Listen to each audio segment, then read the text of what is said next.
I'm Al McFarlane. Welcome to the Conversation with Al McFarlane. Got a great show for you today. We want to talk about a wide range of topics that are always current, sometimes so much so that we don't sit and think about the meaning of the key ideas, the key phrases that connect us and how we use to describe feelings, incidences, challenges, opportunities. Well, we'll take some time today discussing some topics and putting them in perspective, and you'll enjoy the conversation. Joining me today, Dr. Irma McClaurin, who is the Culture and Education editor for Inside News, a prolific author, writer, anthropologist, and the creator of the Irma McClaurin Black Feminist Archive at University of Massachusetts, Amherst. We'll talk about that in the course of the day. Also joining me, my friend and colleague, Jonathan Palmer, who is the Executive Director, CEO of Hallie Q. Brown Community Center in St. Paul, a prolific organizer and thought leader in our community. Jonathan, good to see you, my friend.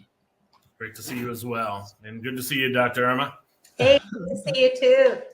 Well, let me do this. What I wanted to do is just go straight to the basics. And we often among us talk about white supremacy or supremacy, but let's take some time to sit in on, supremacy, what we mean, what does it mean to us, what are we talking about, and how it shows up in our lived experience, in our cultural, historic experience, and as something that we have to either be aware of or on guard or fight against as we try to progress as human beings, as Black people.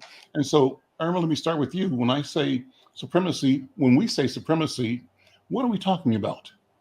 We're really talking about power over, and we're talking about the sort of implicit assumption that some people feel that they're entitled to certain things, and therefore they have a right to them, and therefore, things should come automatically without them having to work or struggle for it. But it really is this idea of over, power over people, not power for or power to, but power over folks. And for me, that's what stands large. And I think we're at a moment where white supremacy is reasserting itself with the kind of vigor that we really have not seen since before the civil rights movement and enslavement. Jonathan, what comes to your mind when you think about supremacy? What thoughts guide your analysis, your inspection of the question? One, the erroneous belief that one group, specifically when we talk about it, it's white people, are better than all others, and that everything should be centered around them, everything should be focused on them, and the entitlement that Dr. Irma talked about that exists and centers right in the middle of that, such that systems work towards their betterment and work for their advantage, and that the whole of society is set up to be for them and for their benefit. So where does it come from? How did the idea of supremacist thought emerge? What are the root causes? Irma? Well, it begins with the Enlightenment and probably before, but it is this idea that's rooted in what we call this philosophical notion and this idea of the great chain of beings. And in this idea, there's God, there's the angels, and then there are humans. But humans have a kind of there's a kind of priority. Whites are always at the top, and then people who are non-white. And the more you get away from being non-white, the lesser you are. But and so it is this.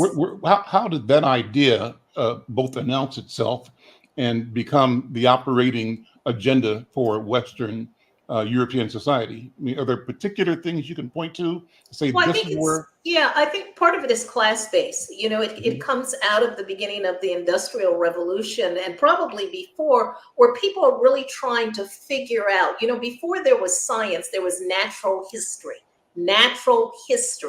And people are trying to figure out, how is it that some people look different? Some societies are at different stages of development. And it's an evolutionist thing with European society and European development being at the apex, at the top, and everything else is measured in relation to that.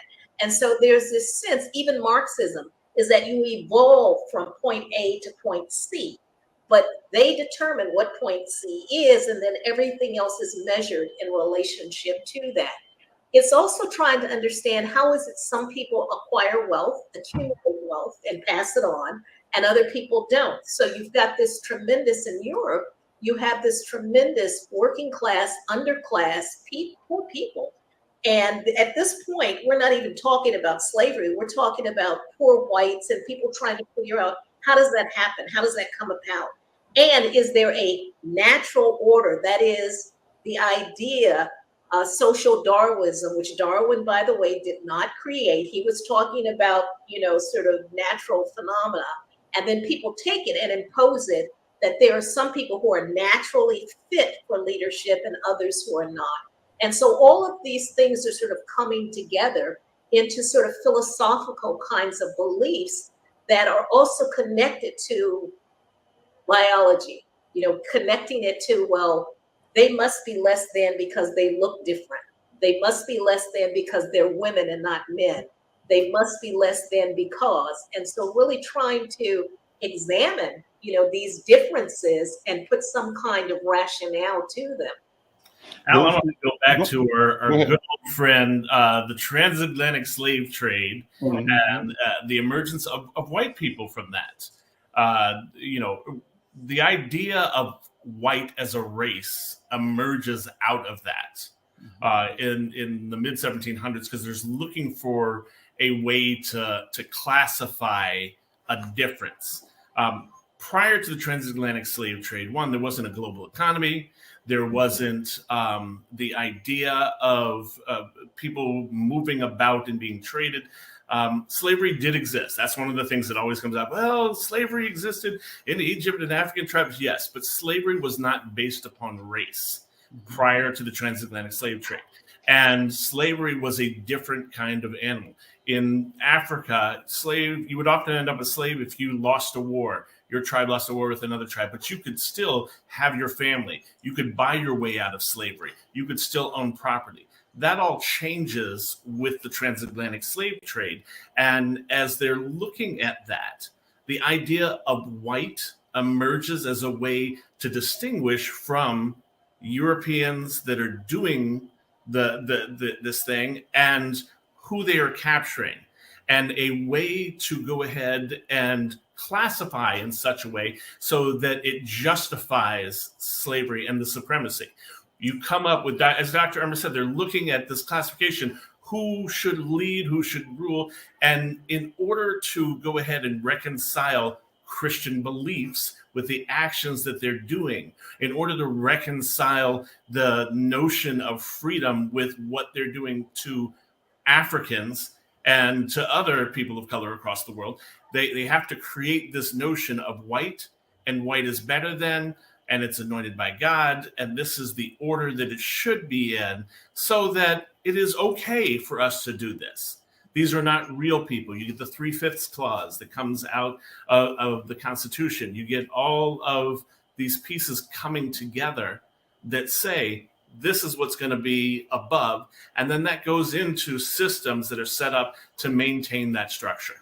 Right. And I think it's important to note that before the slave trade happens, you have Europeans, and the Portuguese were the beginning. I mean, they're back in the 14th century, sort of setting up trade and really sort of realizing that they're dealing with people who may look different, but these people have gold. They have kingdoms, they have organized themselves, and slowly it begins to evolve into them wanting to appropriate, wanting to take. And I think that is also at the root of supremacy, is this idea that, well, why should they have it? We need to have it. And then trying to figure out a way. So these things are evolving at different times, but they all sort of become complicit into one, understanding how is the human condition such that you have, remember, we're dealing with aristocracies and kings and them wanting to maintain their wealth. And in order to do that, because they don't work, they're just born into royalty. They don't work. So basically what they do is just to oppress the poor. They oppress farmers, they oppress, the people, and the people have to give up everything in order to have this lifestyle of privilege. Okay, that's where it begins, this lifestyle of privilege. Even in Africa, you have kings and you have royal kingdoms where the people are basically responsible, for making sure that that lifestyle persists. Now, you also have leadership that says, but this wealth has to be distributed in such a way that the people who are under my kingdom, will benefit, but we then will go and war against other kingdoms and we will kill those warriors and then we'll take, prisoners of women and children, and as Jonathan pointed out, sometimes under certain kingdoms, those people were actually able to become free after so many years of servitude. We see this in the warrior queen, right? That they're able to join or to prove themselves worthy, and then they cease to be slaves or enslaved in that sense. So it's a different kind of phenomenon. Well, speaking of what we here call white supremacy, looking in the historical context, what would you say have been the historical both resistances and rejections of the notion of European or white supremacy? How does the notion of white supremacy play in Asia? How does it play in Africa? How did it play? Does it play in South America? At the end of the day, it seems like it was a phenomenon that was unstoppable and that emerged as a global reality for most populations on the planet. Is that correct or not? Irma, well, I think first we need to recognize that Europe, as we call it, is a continent with many different countries. Okay, and everybody. So the Portuguese are the first to actually begin trade and also to begin enslavement. The Dutch, the British come much later. Cecil Rhodes basically says, we celebrate the Rhodes Scholar, but his philosophy is to actually alleviate class conflict in England, go out and colonize somebody else. and it provides an opportunity for poor people who are lower class, to go into colonial service, exploiting someone else, and then elevate themselves by oppressing other people. So there are different ways. And so we shouldn't because the French had a different way of colonization. They believed in assimilation. The more French you became, the better you were accepted. The Dutch were not assimilationists, and so they tried to keep people separate. The same with the British. So you get different forms in which this oppression begins to emerge. But it didn't always begin with, let's go in and enslave people. It began with trade. It began with really coveting what others had, because it turns out that Africa and Asia had all of these resources that, these European countries didn't have, and they wanted them, so it is really them coveting and wanting to figure out, how do we get the gold? How do we get the spices? How do we get, the things they have? Because we're white, we should have them, right? But it began with trade in that sense. And people weren't expecting this kind of reaction. They were unprepared for it. And one of my favorite comedians, Eddie Izzard, has the joke about that England conquered the world with the convenient use of flags. Just showing up at a country. Do you have a flag? Nope. Okay, you're England's colony now. When you look at the colonization that happened, so I think you see supremacy grow in places where white people have had a stronghold. And where they have had colonization. So you see it in parts of Africa where there are colonies, but you don't see it as greatly, especially now, in parts of Asia, where the communities have taken over or taken back the countries that exist. Look, Jonathan, and compare, if you would, India and China. You use that as a comparison, if you would. And what you have there is a good kind of juxtaposition, because when you look at British rule in India, and that they were in charge. They took over the country, and then with them coming out, you get the partition. So even though the British leave, the idea is still there in terms of supremacy, and you get Pakistan coming out of that, and the segregation of people by religion, and being moved out and sectioned off based on those pieces. So you have the supremacy coming in, the colonization, but it doesn't last when you have numbers that are far in excess of what colonizers can bring. That doesn't mean the after effects aren't there for generations. I mean, you can look at some of the things that have been passed down that still stay as practices. That sit cricket. I mean, that's one thing that's still, a lot of people from India, from Pakistan, from places like that still play that. You look at what's happened in China as China has become more and more on the forefront of world powers, and the release of colonization within that, which wasn't as large as it was in, say, India or other parts of Africa. But we also cannot forget is that internally, there are already segmentations. There are already class differences, caste differences in India, right? And so what the British do is to appropriate that and basically, provide those who have privilege, even more privilege, the Rajasthanis, that, and Hindus become sort of the supreme, and everybody else is less than, which reinforces what is already in place. And when we look at people come here, we have to understand we're looking at certain kinds of castes. There's some people we never see and never will see in that sense because they're not of the right caste. Now, when they come here, if they don't speak the language or if their degrees don't transfer, it doesn't mean that they don't have elite understanding. The same thing in Latin America. Latin Americans may come here, they may not speak the language, but in their own home, they also have ways of segmenting people, and unfortunately, Black folks are always at the bottom. Everywhere in the world, we look and we begin to see. In China, you have the ethnics, you have ethnic Chinese who are treated much differently, than the Han. And so you begin to see these distinctions that then get played out. When people come to this country as immigrants, we have to understand they already have a level of oppression and stratification built into their own cultural systems. Then they come here and they incorporate the American stratification. So you've got like double layers of oppression and ideology that is operating in there, right? And it depends on if they come to this country as a person of color or as a white person. No, they didn't come here as people of color. That is an invented term that we invented to try and become more unified, believing that simply because someone possessed melanin, but if their caste standing is such, they consider themselves to be elite, it has nothing to do with the melanin in their skin. People of color is an invented term. First, it was third world. It was a way of sort of us unifying people who were engaged in liberation struggle. Then it became, minorities, and they'll tell you, they're not minorities. And then we created this term called people of color, which I have no idea what it means, but it is a useless term because it assumes that because someone has some brown in their skin, that ideologically they see themselves as part of an oppressed class. That is not the case.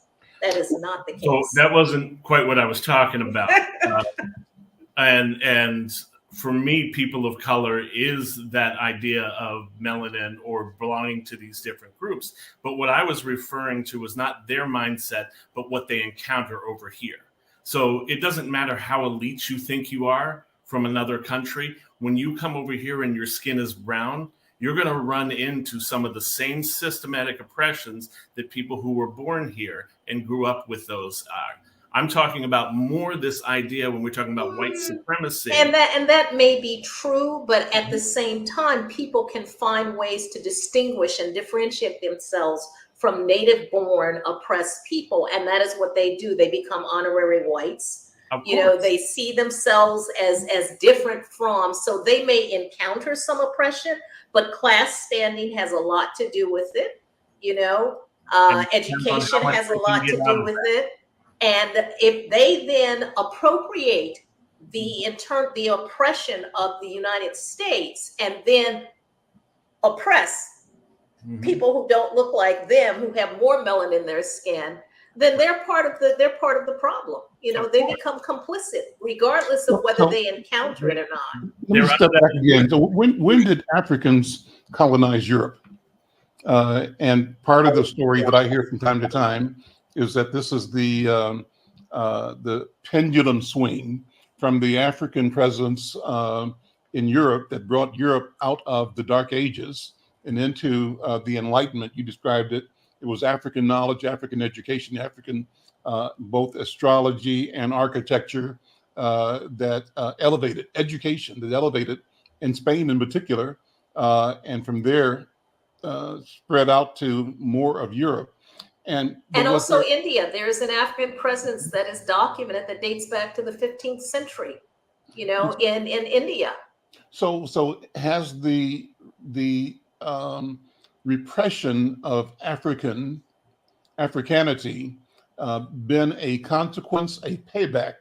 There's an argument that did we do badly to those people so much so that they now are doing badly to us, or is that a convenient dismissal of the reality of history? There, at least as far as I know, and I've been thinking about Dr. Ganamado, who was, you know, in Mobile from Benin, and there's clearly exchanges, and there may have been elements of oppression, but there is not the sort of global systematic, you know, oppression that we see. It's more an exchange of ideas. You know, people were treated, you know, in that particular way. We don't have any evidence of Africans colonizing. Did they share information? Yes. Is Europe pissed off about that? Probably, because they like to believe that they were the first to invent everything. You know, so part of it is, what was that exchange? Was it an exchange of equals or superior, meaning that Africans had already invented a mathematical, you know, the oldest mathematical equations are documented in Africa, not in Europe. You know, we know that the Aztecs, you know, invented astronomy in certain ways as well as Africa. And so are Europeans now wanting to rewrite history and see themselves as the center of everything? Of course. I wouldn't even put that to now. I think that's been there for a number of Yeah, years. of But course. really, what it goes back to is it goes back to antiquity. Egypt was the center of learning in the ancient world. People came from all over the world to study in Egypt and carried the knowledge back to every place they go. Pythagoras, 22 years studying in Egypt. All his theorems and everything, that's all Egyptian. You go ahead to Plato, 12 years in Egypt, studied. And if you look at the myth of the cave, it is clearly an allegory for him bringing the knowledge back from Egypt into the Western world and having people, you know, be against him because of that. So Africa was this center of learning. And then And not just Egypt, you have not just Ethiopia, you have all Yep. kinds of places where people are inventing and creating, you know, architecture, you know, as you say, processing of precious metals and stuff. The way in which Africans were able to process gold and turn it into sculptures and things, unprecedented in Europe, right?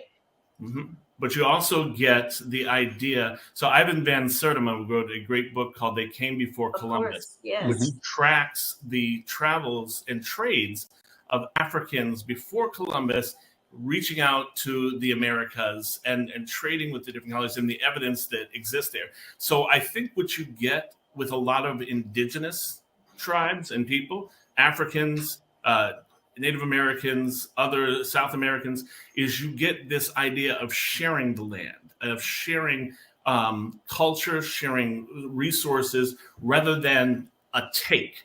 The idea of having to possess that Dr. Irma was talking about earlier. And a lot of that, I think, has to do with monetary systems. As we start Yes. creating monetary systems, as people start figuring out this is worth something, then it becomes I have to have it. The emergence of systems of marriage for contracts and the patriarchy comes out of the idea that men figured out they were involved in the birthing process. Before that, most societies were matriarchal. Women were the ones that were in charge because they were given as the creators. The moment that men figured out that they had something to do, that's when you start getting inheritance. That's when you start getting bride prices. And you get this whole negative system that comes out of I need, I want, I must have. And also to diminish the power of women who give birth to everybody. Yes. You know, Well, and so, I let's mean, pivot and look, talk about the question yeah. of privilege altogether. And when you look at privilege, how it appeared both in antiquity and how it appears today. For example, privilege based on, we were just discussing color or race or place, but also privilege based on sex, sexual identification, privilege based on height, or class or caste. Let's look at this whole question of how privilege shows up. Well, as in far as I community. can track it, Al, Go ahead. it is with the rise of industrial agricultural society. People are mobile. Hunter and gatherers move about. And if there's conflict, they just separate off and form a different group. They don't go into war. Mhm. Once people become sedentary and we get the rise of agricultural development, that is when we began to see the emergence of caste. We have priests, we have people who are landowners, we have people who work the land, and suddenly we've got these stratifications that take place. And so the priests see themselves as the most privileged. They want people to pay them to just say, because they're the intermediaries between the people and the supreme beings, right? And so they're actually the cause of some of this because they're the first layer. Then you begin to get this notion of landowners and who should rule. And it becomes things where it becomes inherited, right? So you have siblings marrying each other in order to maintain the integrity, of that. It messes with the gene pool when you do that, right? But that's another story. But, people trying to say retain this idea of generational wealth. We talk about that now, but that begins with the aristocracy saying who is born to be a king versus who deserves to be a king or a leader or a queen, right? And at that moment, then it's all male line because, as Jonathan points out, patriarchy has then said, just because women give birth to all of us doesn't mean that they're superior. And so there is this conscious way to repress. Think about it. The Virgin Mary is the epitome of the supreme power. She gives birth to, in the Judeo-Christian religion, the ultimate king of kings, right? Mm-hmm. And yet women are seen as less than in the church. And that is a way to appropriate power and to try and take away from that powerful phenomenon. Just think about Jonathan, what's the equation between patriarchy and violence? How does violence become a tool to both establish and maintain patriarchy, but also patriarchy as a symbolism of power? And Irma, what could and should and what might have matriarchal systems represented? Did they represent balance, a different approach to seeing the world that was not derived from exploitative power, but a sharing or a balance of some sort? Jonathan, what do you think? I think definitely it goes back to one of the pieces Dr. Irma was talking about in terms of, people becoming sedentary. And when you start having things that you can describe as mine, and how you have to defend that instead of just sharing, this idea that emerges of possession. We talk about possessions 9/10 of the law. It's this idea of having, and it only belongs to you, and you want to keep from everybody else. With many of the earlier societies, there's free trade, there is sharing, there is community aspects. When you deal with an issue of mental health in Africa, it's the village comes together around that versus this individuals out there by themselves. So the more individualism that we have created as a sectioning off versus people emerging into what their independence, that's where it gets into this idea of this has to be mine. I have to keep it from you you cannot have. And if you won't listen to me and back off, I will go ahead and strike at you. And that's where a lot of your religious tones come into, is a way of keeping that violence and keeping that control in place, but the violence checked, because it comes out, thou shalt not kill, thou shalt not bear false witness, all these things that are guides for people having good behavior. And I think one of the things we can say is that every culture we know has a set of values. They have a sense of what is right, what is wrong, what is permissible, what is not permissible. It is in European societies that people begin and others codify laws, okay, which is it's sort of an institutionalization of some of these things. And remember, when you're sedentary and you work that land, eventually you exhaust the land. And so what do you need to do? You need to expand.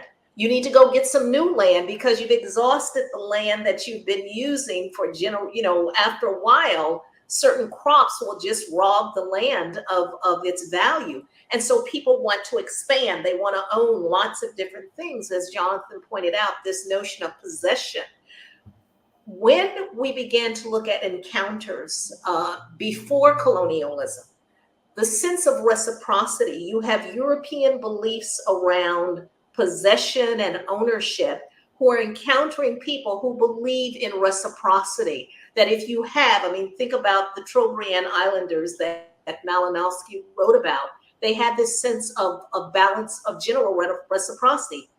Kings would have these ostentatious feasts where everybody would benefit.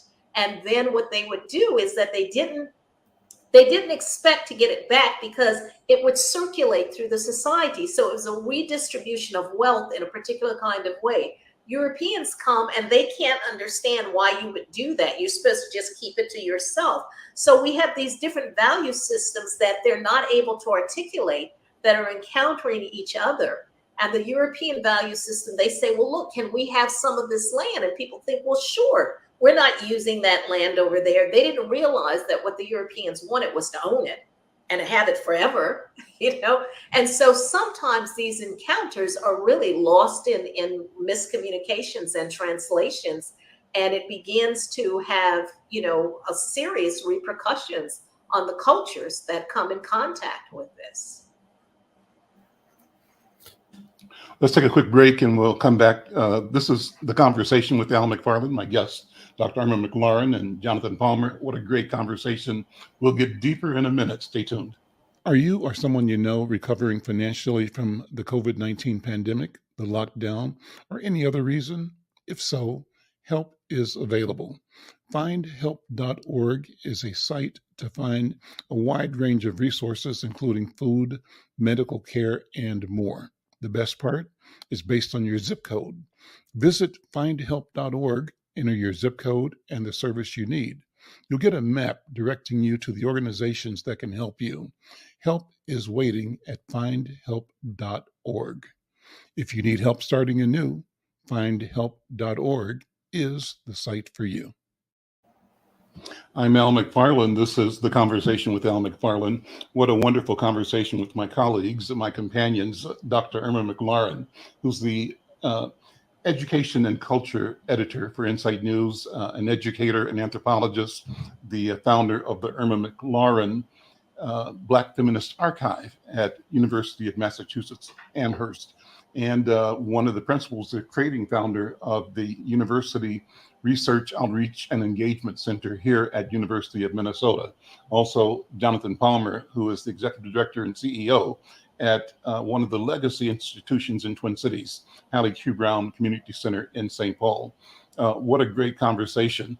And so let's continue with the general theme about privilege. That's kind of where I was trying to examine how privilege shows up and what the cultural implications are and what the individual implications are.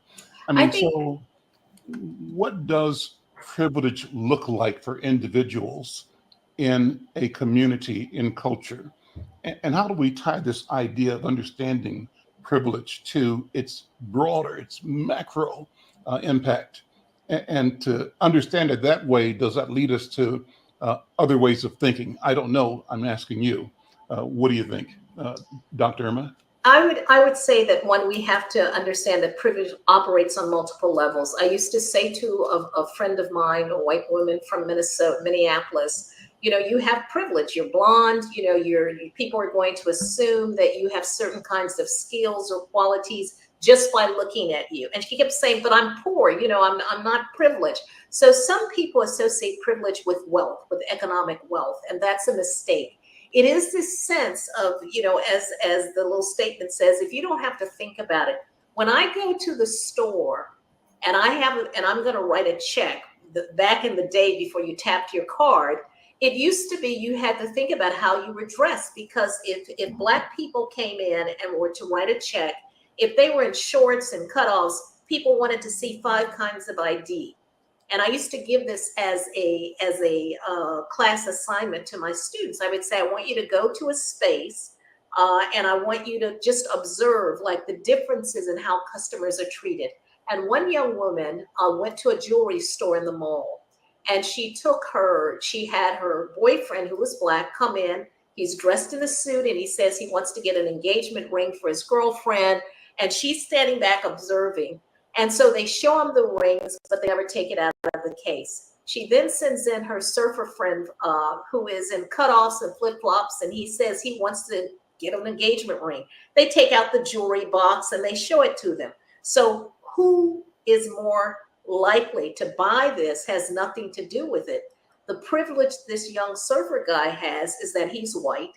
They assume that he's going to be able to purchase this. And even if he doesn't, he gets to check the merchandise up close. Whereas the person who is dressed in such a way that he looks like he might be able to afford it doesn't get that privilege. And so privilege operates on multiple levels. At institutional levels, we know that people are more likely to hire someone who looks like them. And if the people doing the hiring are white, then it stands to reason that the people who get selected, whether they have all of the qualifications or not, or have privilege. And those of us who've worked in those environments know that we have to jump through multiple hoops. We have to be twice as good, 10 times as good, in order to achieve the same recognition, of our talents. And so privilege is that unstated access. It's like the key. It is the access key that you don't have to show, because your skin is that key. And for men, it is their gender as well. So if you've got to choose between two, are you going to take a man or a woman? Historically had been, you take the man, because the assumption was, even if he doesn't have all the skills, he'll learn it faster because men are smarter than women. That was a built-in assumption. Now what's happening is that we've had a more balance where you have white women who have privilege. Unfortunately, they're now operating in the same space as white men. They've become gatekeepers. And so they are now committed to keeping people who look like me and Jonathan and you out, as opposed to letting us in. And occasionally 1 or 2 of us will get in. But when you look at the vast majority, we see a lot of people who get what we call on-the-job training. They don't have the skills. They're hired anyway. That's privilege, because they get to learn as they're working on this, whereas we have to come in already with all the skills and then some. So privilege are those unstated propositions, those unstated assumptions that someone has the capacity, even when they don't have the specifics. I think it does also go to economics when you're talking about economic privilege. To your Yes. point earlier, when you talked about your favorite term, people of color, coming over here from other places but they're wealthy, and so that gives them some level. So Yes. depending upon the situation, I mean, the most prevalent, of course, is white privilege, and then I think gender privilege, male privilege.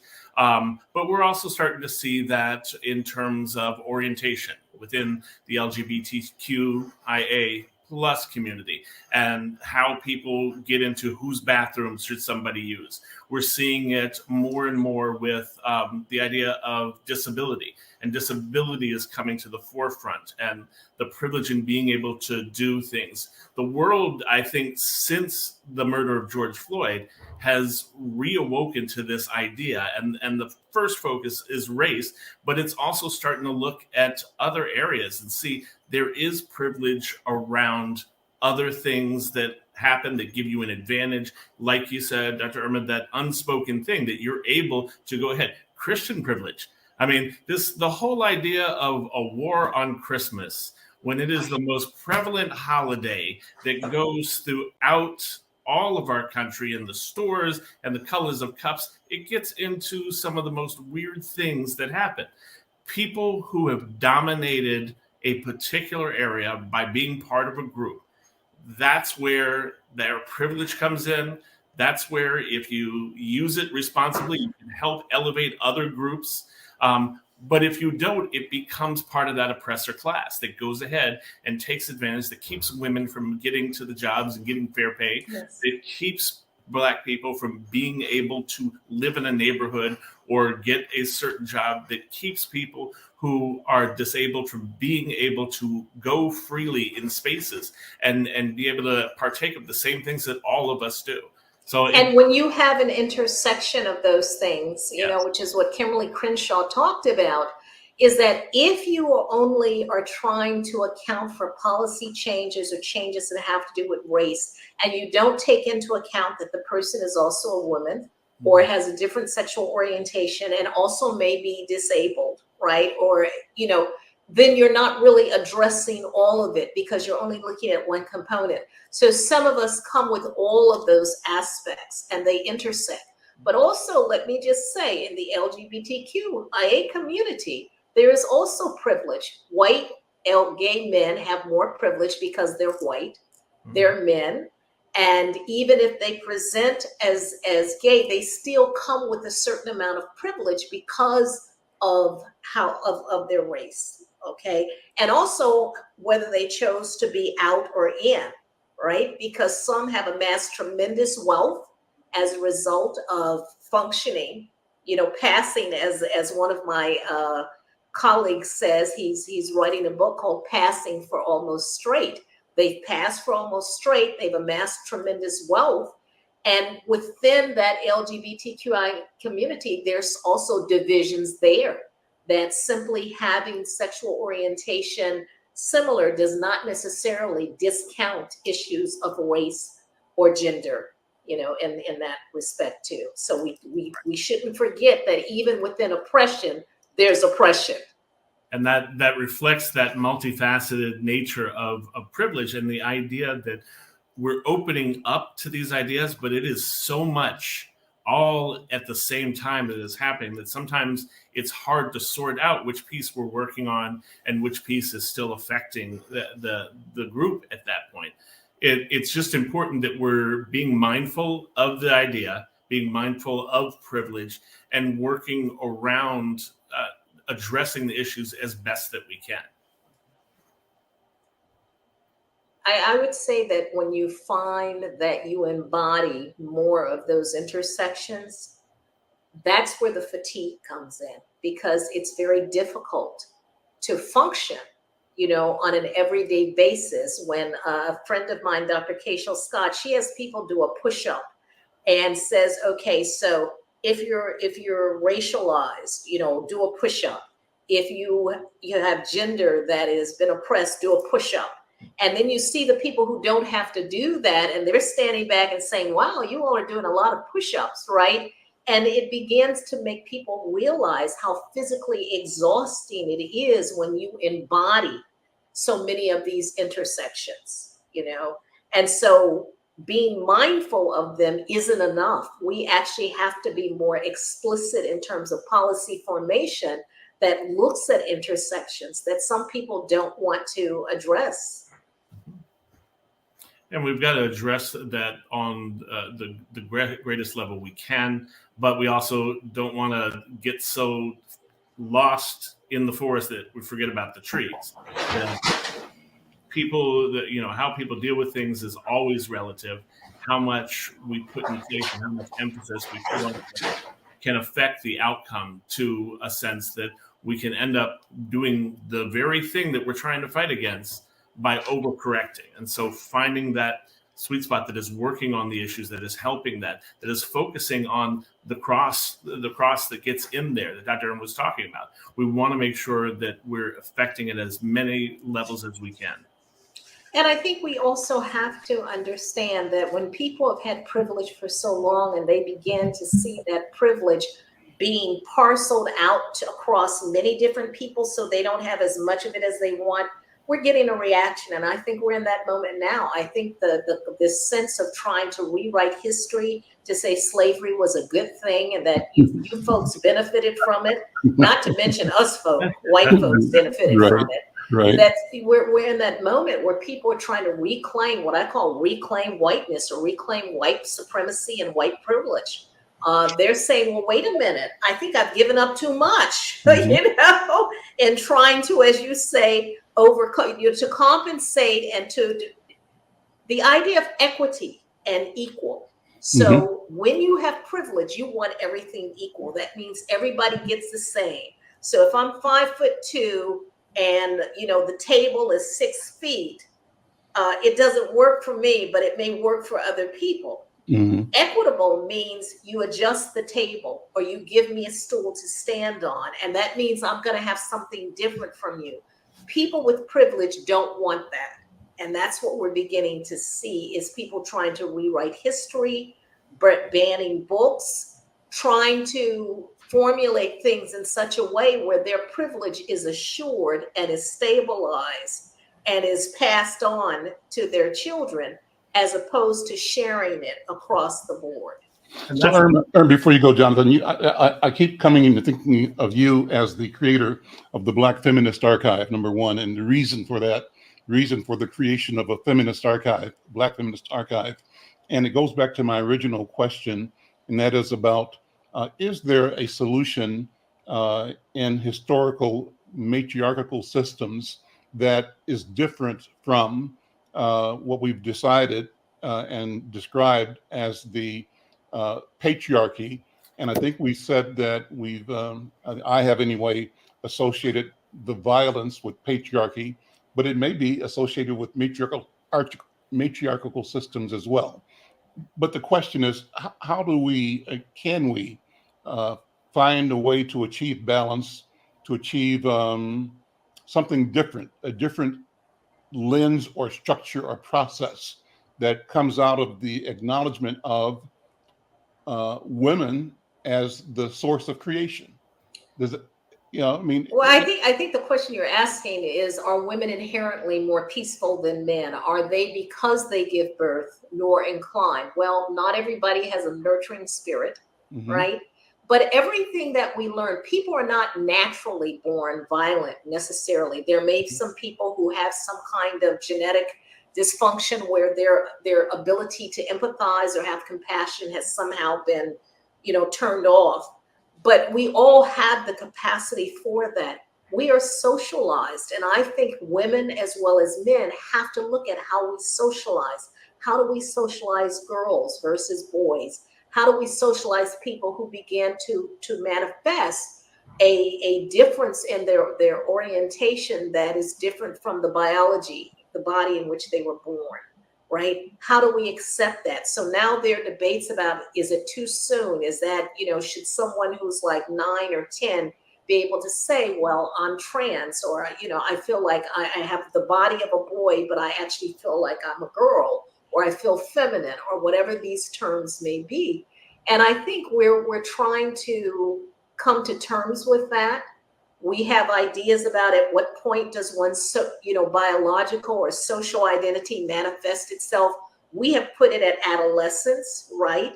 But in other societies, people actually see development and adulthood at different ages than what we in the West and we in your sort of Europeanized society see, And so there's some real questions out there. At what point, Margaret Mead raised this, is this nature or nurture? At what point is it nature, and at what point is it nurture? And what some would argue is that they both start so early in life. How we let boy babies cry more because we want to toughen them up, right? How we treat even infants begins to condition people towards what direction they move in. So to answer your question, I think we have to look at our socialization. How do we treat people from the time that they are born?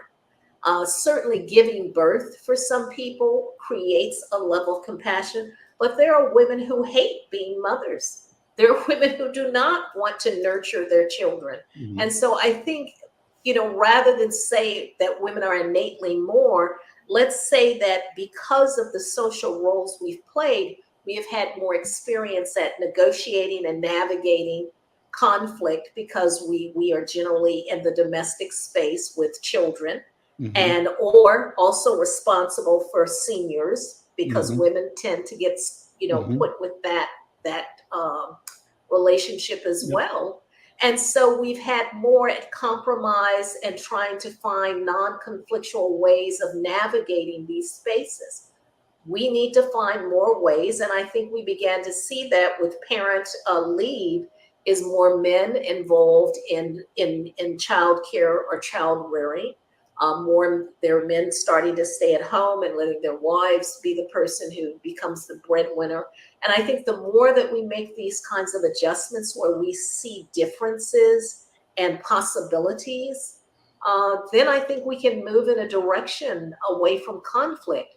But if people want privilege, they will do it by any means necessary. And I think that's the moment we're in now. And it doesn't matter what their gender is, because some of the most strongest advocates of privilege at this moment are women. Mhm. Mhm. Not men. Mhm. It's women who are Mhm. saying the most egregious kinds of things in terms of what should be happening or not, Mhm. right? Mhm.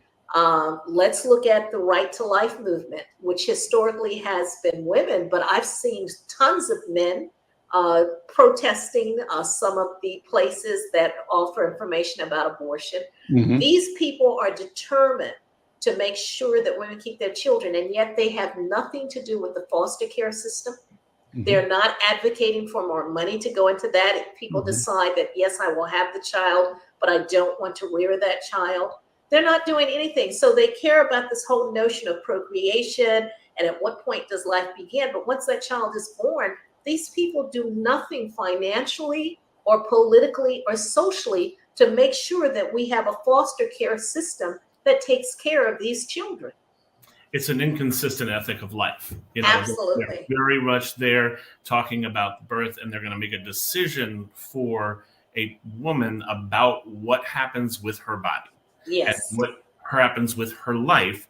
But as you said, they don't have any care for supporting the systems that that woman will need to go through the rest of her life, or holding accountable the man that That's was right. involved in that, especially when you get into some of these more extreme cases that they've talked about, from rape or incest or things like that. It is funny ironic to see how the pendulum swings back and forth. And you Mhm. go back into earlier antiquity, you had women as warriors, you had women as leaders, you had women doing all the things that men do, and sometimes more than men do. And then we got into this mid-America, good old-fashioned housewife, whatever you want to call it. And now you're starting to see more of that emerging in terms of Yes. leadership. But what you're also seeing is, like Dr. Irma said, they're also in the places that are problematic, in these movements that are going ahead and taking away people's rights. And the intersection you see there in between religious ideologies, in between political affiliation, is very indicative of which groups are focused on that versus the overall idea of what a concept is and how it works. We So get in. we're so we're Go ahead. we're about a year out from the big election, right? So what does it mean? What do we have to be thinking about in terms of mobilizing voters? And what are the challenges? We have, I think, to educate ourselves about this notion of voter disenfranchisement. What is that, and how does it show up? Lots of times people That's the old idea of somebody telling you, don't trust your lying eyes, right? They're doing stuff to you and telling you they're not, but the consequence is you get discouraged and are unable to exercise your power, your right to vote. What does and how does that show up, and how does it sort of lead to the next step in this discussion we're having about power? The greatest enemy of that, I think, is ignorant people. And I'm not trying to be facetious. I mean, people who don't know things, people who have picked up a soundbite, people who have heard something from a friend and don't actually investigate, don't actually take a look at what the impact will be on electing a person, on voting for a law, of going ahead and looking at the actual impact that something will have. You've had this whole big piece in schools where they're yelling about, we're not going to have them teach critical race theory at our school. And Florida's gone all way, way, way over there. And it's like, they're not teaching critical race theory in school. You're right. They're not going to do it. You can protest all you want. They're still not going to do it because it's a graduate level framework. So they can't teach it to a fourth grader. But you want to go ahead and get mad. And what they really mean when they say that, they mean history. Black history, history of BIPOC people, other groups about that. A history in which white is not superior. Yes. A history, and that is the history that they want to keep us to, and what, Black people have never counted on schools that are predominantly run and administered by whites to tell the truth about us. We've always had Black newspapers, from, David Walker's Appeal to Frederick Douglass's North Star since the 1800s. So we've always had alternative ways. And that's why my archive is so important, because it is primary material that you can go directly to the source. But what we are going to end up with is a lot of stupid white people who will say, well, I didn't know. And they didn't know because people banned the books. You've got students burning books. What kind of sense does that make? And what parent allows their child to burn a book? And so I think we have to understand that we're moving to a moment almost pre-1950s where whites sort of cordoned themselves off intellectually and socially. And they lived in this white universe, the Disney version of the real world.